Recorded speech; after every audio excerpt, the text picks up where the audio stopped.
Hi students, welcome to online classes of Kiran convent children's academy. अपनी बात चल रही थी conservation of plant and animal की, जिसमें हम कुछ मेथड्स के बारे में बात कर रहे थे, जिन मेथड्स के द्वारा हम कंजर्व कर सकते हैं प्लांट और एनिमल की स्पीसीज़ को या बायोडाइवर्सिटी को। जिसमें पहला हमने करा दिया था, जिसमें था इन सिटू कंजर्वेशन, जिसके अंतर्गत आते हैं आपके प्रोटेक्टेड एरियाज़ जैसे नेशनल पार्क, बॉटनिकल गार्डन्स। ऐसे अगर हम बात करें एक्स सिटू कंजर्वेशन की, तो एक्स सिटू कंजर्वेशन क्या है? इसमें क्या है कि जो लिविंग थिंग होते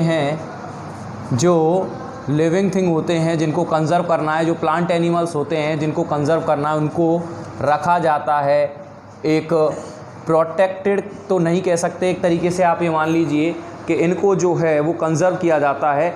इनको नेचुरल हैबिटेट जो है इनका जो नेचुरल हैबिटेट है, उस नेचुरल हैबिटेट से अलग रखा जाता है एक ऐसे रीजन में जहाँ पर इनको ऐसी फैसिलिटी मिले एज ए फॉरेस्ट। लेकिन वो एक एरिया होता है जहाँ पर इनको बंद करके रखा जाता है, प्रोटेक्ट रखा जाता है। खाने पीने की इनकी सारी चीज़ों के बारे में जो रिस्पॉन्सिबिलिटी होती है वो यहाँ पर रहने वाले लोगों की होती है। यानी कुल मिला के स्पेशली इस जगह पर उन लिविंग थिंग्स को रखा जाता है जो इंडेंजर्ड हैं। क्या हैं? इंडेंजर्ड हैं, यानी जो बिल्कुल समाप्ति की कगार पे हैं, एक्सटिंक्शन की बिल्कुल लाइन पे खड़े हुए हैं, कभी भी ख़त्म हो सकते हैं। ऐसे प्लांट और एनिमल को इन रीजन्स में प्रोटेक्ट रखा जाता है, इनकी सारी चीज़ों का ध्यान रखा जाता है ऐसी जगह। इस तरीके के कंजर्वेशन को कहते हैं एक्स सिटू कंजर्वेशन। और इस एक्स सिटू कंजर्वेशन के अंतर्गत आता है सबसे पहले जूलॉजिकल पार्क। इनमें आता है सबसे पहले जूलॉजिकल पार्क।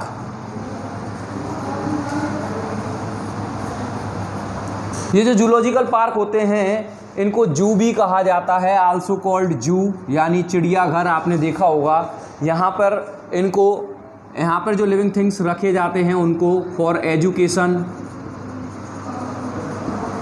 रिसर्च आदि के लिए किनको रखा जाता है? एनिमल्स को। और इनको यहाँ पर कंजर्व यानी सुरक्षित भी रखा जाता है यहाँ पर एक तरीके से। और साथ ही साथ इन एनिमल्स की ब्रीडिंग भी करवाई जाती है। ब्रीडिंग यानी कि इनको रिप्रोड्यूस करवाया जाता है जिससे कि इनकी संख्या में बढ़ोतरी हो, और जो इंडेंजर्ड स्पीसीज़ हैं वो ज़्यादा संख्या में हो जाएं तो उनको फिर किसी और जू में शिफ्ट कर दिया जाता है जहाँ पे उनकी संख्या नहीं, या फिर जब बहुत ज़्यादा संख्या हो जाएगी, ऐसा ये अनुमान है कि जब ज़्यादा संख्या हो जाएगी तो उनको प्रोटेक्टेड एरियाज़ में रखा जाएगा, वहाँ पर ये अपनी वृद्धि करेंगे। इस तरीके से इंडेंजर्ड एनिमल्स जो हैं वो धीरे धीरे अपनी जो नंबरिंग है वो बढ़ा सकते हैं इन जूलॉजिकल पार्क्स में। एक होता है बॉटनिकल गार्डन।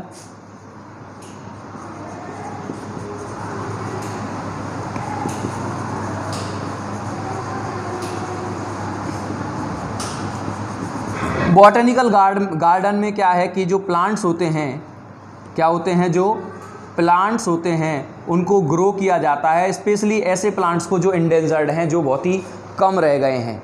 और यहाँ पर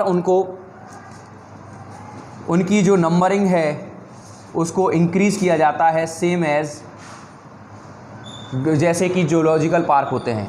ये जो प्लांट्स हैं इनको एजुकेशन के लिए, रिसर्च के लिए आप देख सकते हैं, जा सकते हैं बॉटनिकल गार्डन के अंदर। और इन बॉटनिकल गार्डन जो हैं इनमें और कई सारे ग्रीन हाउस बनाए जाते हैं, जिससे कि कई ऐसे प्लांट जो कि एक पर्टिकुलर जगह पे पाए जाते हैं, ग्रीन हाउस बनाकर उनको वहाँ पर रखा जा सकता है। यानी ग्रीन हाउस बना के उनको ऐसा एनवायरनमेंट दिया जाता है जैसा कि उनको चाहिए या फिर ग्रो करने के लिए चाहिए। तो ऐसे होते हैं कुछ botanical garden. Forest reserve number 3, forest reserve या बायोस्फीयर रिजर्व भी कहते हैं इनको। जो ये फॉरेस्ट रिजर्व होते हैं ये सेकंड लार्जेस्ट लैंड होते हैं, सेकंड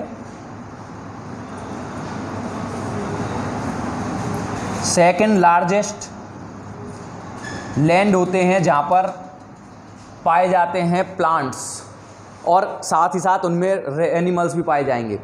फर्स्ट होते हैं अपने एग्रीकल्चर लैंड यानी कि खेत। लगभग यहाँ पर 45,000 फ्लोरल, कितनी 45,000 फ्लोरा की स्पीसीज़ को कंजर्व करके रखा जाता है और लगभग 81,000 फौना की स्पीसीज़ को यहाँ पर कंजर्व करके रखा जाता है। और इनमें से 5150 फ्लोरल जो स्पीसीज़ है, इनमें से 5150 इंडेंजर्ड होती हैं, इंडेंजर्ड हैं।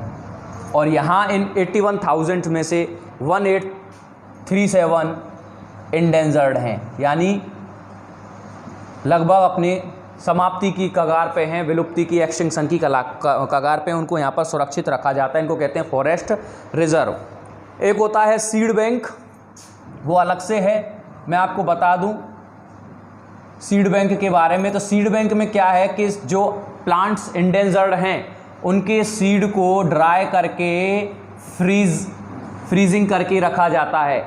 और उनको इसलिए रखा जाता है कि जैसे ही ये जो प्लांट्स हैं वो ख़त्म होने को आएँ तो ये उनके सीड्स को दोबारा ग्रो करके उन प्लांट्स को प्राप्त किया जा सके। इसीलिए सीड बैंक को बनाया जाता है कि 50, 100, 150 जितने भी साल बाद दोबारा उन प्लांट्स जो इंडेंजर्ड हैं, जो एक्सटिंक्ट हो सकते हैं, उनको प्राप्त किया जा सके। तो ये थी बात अपने कंजर्वेशन मेथड की, जो कि कंप्लीट हो चुका है। आगे हम बात करेंगे प्रोजेक्ट टाइगर और कुछ और बातों के बारे में जो कि रिलेटेड हैं conservation of plant and animal या फिर बायोडाइवर्सिटी के कंजर्वेशन से, उनके बारे में बात करेंगे कल। आज के लिए इतना ही। Thank you very much.